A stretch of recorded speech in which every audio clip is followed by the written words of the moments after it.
Manje iyamdinga-ke ingane shuthi imfunela nje just ukuthi imbone naye ijabule njengezinye iy'ngane mazibona oyise bazo.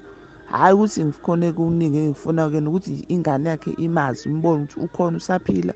Kube kuye ukuthi usaqhubeka nokuba khona empilweni yengane noma akakamisele ukuthi aqhubeke cause vele ayingihluli ukuthi ngikhulise nje ayigcina nje iyohlanganisa u-2 years namhlanje iyohlanganisa u-11 years without yena. Ekade ehlala emzini ey'hlobeni zakhe, isihlobo sakhe sasikade sithenga indawo ngasekhaya, so sakha kuyena ogadile lapho egade abasebenzi ababakha umuzi kasisi leso sihlobo sakhe.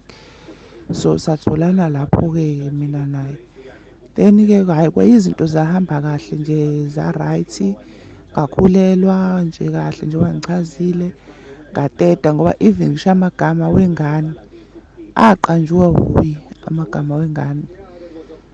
So waba khona nje empilweni yengane isikhathi esingangonyaka nje enza kahle, engenankinga nje enza kahle.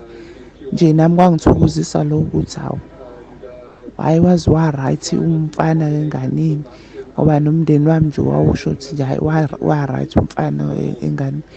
Nje la isiyohlanganisa 2 years ingane ngezwa kwathiwa unentombi ngala ngakoMlazi. Angangaba nandaba ngathi hhayi ngoba vele ubesaqhuba kahle enganeni yakhe. Hhayi ngangaba nandaba.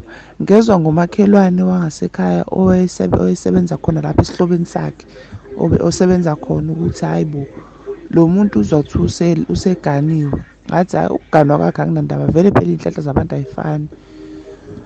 Hhayi ngaloko ngizitshela ukuthi umuntu uyaqhamuka afonelwe mayefonelwa athi uphume nomsebenzi njalo kancane kancane athi ubhizi. Faka imali yengane-ke phela siqhubeke kwenziwe iy'dingo zengane lutho umuntu asatholakali-ke manje wagcina engasatholakali straight njengoba nje namanjena nje hhayi ngoba ukugcina kwami nje ukuxhumana naye ngagcina ngo-2017 noma 2018 mangaphazami ngigcina nje ukumfonela. Kwacaca ukuthi hhayi siyaphambana ngokwembono okungazeni ukuthi wayekhona nomfazi wakhe-ke loyo ngoba ngagcina sengithola ukuthi unengane yomfana ngoba le yami eyokuqala mase ngizwa ukuthi unengane yomfana kuyena lowo mfazi. Isitukutuku yabo ngilo ngizwa nje ngilo ngizwa ukuthi kwathiwa hhayi engathi sebahlukana futhi nomfazi angazi kanjani.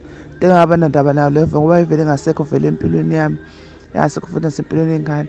Manje ingane iyamdinga like ukumdinga serious khona kusekuncane, hhayi ukuthi ukumdingela ukuthi mhlawumbe khona into okufuna ukuyikhuluma naye, ufuna nje ukumazi ukuthi ngabe usakhona yini ngoba ezinye iy'ngane zodadewethu uma befika ubaba bazo yona cha eyawubaba ayimboni yaze agcine esiyibuza ukuthi kanti mina owami ubaba mina uphi ngoba ubaba osibanibani osibanibani bayafika, mina owami ubaba akafiki.